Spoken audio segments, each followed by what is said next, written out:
بسم اللہ الرحمن الرحیم وبہ نستعین۔ سوال جواب سیگمنٹ کا 35واں حصہ لے کر ہم حاضر خدمت ہیں۔ جیسا کہ آپ کے علم میں ہے کہ یہاں سوال جواب ہوا کرتے ہیں، آپ کے سوال اور ہمارے جواب ہوتے ہیں۔ اس سے بہت ساری علمی اور بہت ساری معلومات افزا باتیں آپ تک پہنچتی ہیں۔ گزارش رہتی ہے کہ ان کو دوسروں تک بھی پہنچایا کریں اور صدقہ جاریہ سمجھ کر پہنچایا کریں۔ جزاک اللہ۔ آج کا پہلا سوال ہم نے لیا ہے، یہ کہتے ہیں کہ حضرت رمضان شریف میں عمرے کی کیا فضیلت ہے؟ بھائی دیکھیں، دو باتیں سن لیجئے۔ ایسا ایک بات تو یہ ہے کہ رمضان ہو یا غیر رمضان، عمرہ ایک عظیم عبادت ہے۔ یعنی عظیم عبادت مطلب اللہ کے گھر کی حاضری، یہ اتنی بڑی سعادت ہے، اتنی بڑی سعادت ہے کہ اس کا مقابلہ کیسے کیا جا سکتا ہے۔ بہت بڑی بات ہے اللہ کے گھر میں، اللہ کے حضور میں بیٹھ کر اور وہاں اللہ کی عبادت کرنا، اللہ کو اپنی حاجتوں کے لیے منوانا، اللہ سے مانگنا۔ واہ واہ کیا نعمت ہے صاحب! اللہ تعالیٰ ہم سب کو نصیب فرمائے اور ہمارے مقدر جگا دے اللہ اپنے گھر کی حاضری نصیب فرما کر۔ اور اس حاضری کا کیا ہی ٹھکانہ ہے جب یہ رمضان میں پہنچ جائے۔ جب یہی حاضری رمضان شریف میں ہو تو پھر کیا کہنے۔ حدیث شریف میں ہے جس شخص نے رمضان میں عمرہ کیا اس نے نبی صلی اللہ تعالیٰ علیہ وسلم کے ساتھ حج کیا۔ ہم سب کچھ کر سکتے ہیں لیکن نبی صلی اللہ علیہ وسلم کے ساتھ حج کرنے کی سعادت نہیں حاصل کر سکتے، کیونکہ یہ کیسے ممکن ہے؟ ہم نبی صلی اللہ علیہ وسلم کے ظاہری طور پر اس دنیا سے تشریف لے جانے کے بعد کتنی صدیوں کے بعد پیدا ہوئے ہیں، تو ہم یہ کیسے کر سکتے ہیں؟ لیکن قربان جائیے نبی صلی اللہ علیہ وسلم کی عظمتوں کے، جنہوں نے امت پر اتنا کرم فرمایا ہے کہ کبھی بھی امت کو نہیں بھولیں۔ اگر ہم 15ویں صدی کے لوگ اگر یہ چاہتے ہیں کہ نبی صلی اللہ علیہ وسلم کے ساتھ حج کریں تو ہمارا خیال رکھا ہے۔ واہ نبی جی صلی اللہ علیہ وسلم، آپ کی ہستی پر کروڑوں کروڑوں اربوں کھربوں صلاۃ و سلام ہو۔ کیسا خیال رکھا ہے آپ نے امت کا۔ واقعی رمضان میں کوئی عمرہ کر لے تو وہ ایسا ہے جیسے نبی صلی اللہ علیہ وسلم کے ساتھ میں حج کرتا ہے۔ یہ بڑی بات ہے صاحب، اللہ نصیب کرے ہم سب کو۔ اگلا سوال ہے، کہتے ہیں کہ حرم شریف میں کس جگہ دعا کی جائے جو قبول ہو جائے؟ بھئی حرم شریف ویسے تو پھر وہی بات دہرانی پڑے گی کہ حرم شریف کا چپا چپا ایسا مبارک ہے۔ ہمارا مشاہدہ بھی یہی ہے، کتابوں میں جو لکھا ہے، جو پڑھا ہے، اس کے علاوہ جو تجربے میں بھی آیا ہے وہ یہی ہے کہ بھائی وہاں تو آدمی جہاں کھڑے ہو کے جو مانگ لیتا ہے اللہ کے فضل سے قبول ہوتا ہے۔ لیکن پھر بھی کچھ مقام ایسے ہیں جو اور زیادہ دعا کی قبولیت کے سلسلے میں بہت زیادہ جو ان کا تاثر، ان کی تاثیر اور زیادہ بڑھ جاتی ہے۔ جیسے آپ مطاف میں ہیں، خانہ کعبہ کو دیکھ رہے ہیں، میزاب رحمت کے نیچے آپ کھڑے ہوئے ہیں یا اس کے آس پاس ہیں، یا آپ مقام ابراہیم کے پیچھے کو ہیں، یا خانہ کعبہ کے اندر پہنچ گئے ہیں، یا حتیم میں ہیں، اور زمزم پینے کے بعد تو یہاں بھی قبول ہوتی ہے، آپ یہاں بھی زمزم پی لیں تو یہاں بھی قبول ہوتی ہے۔ اس طرح سے آپ صفا مروہ کے درمیان میں ہیں، صفا پر ہیں، مروہ پر ہیں، یا بطور خاص جو گرین ایریا جو کہا جاتا ہے جہاں تھوڑا سا دوڑنا ہوتا ہے، اس مقام کے متعلق ذکر کیا جاتا ہے کہ اس مقام پر دعائیں قبول ہوتی ہیں۔ اور جناب علی اگر آپ تھوڑا باہر نکلیں اور حج کے ایام ہو تو عرفات میں، مزدلفہ میں، مینا میں، ان مقامات پر دعائیں قبول ہوتی ہیں۔ بہرحال صاحب چپے چپے پر دعائیں قبول ہوتی ہیں، بس آپ منوائیں تو صحیح اللہ سے، آپ اللہ سے منوائیں تو صحیح۔ یقین جانیے کہ اللہ کے دروازے تو ایسے کھلے ہوئے ہیں کہ بندہ یہاں بھی اگر سچے دل سے مانگتا ہے اللہ یہاں بھی سنتے ہیں۔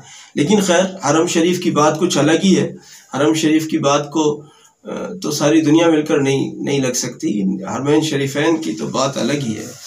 اللہ تعالی ہم سب کو وہاں کی بار بار کی اور مستقل حاضری نصیب فرمائے۔ اگلا سوال ہے، کہتے ہیں جی شب برات کا روزہ کس دن رکھنا چاہیے؟ 14 شعبان یا 15 شعبان؟ نیز ایک رکھنا چاہیے یا 2؟ بہت اچھا سوال ہے۔ ابھی شعبان بھی چل رہا ہے اور دیکھیے نبی صلی اللہ علیہ وسلم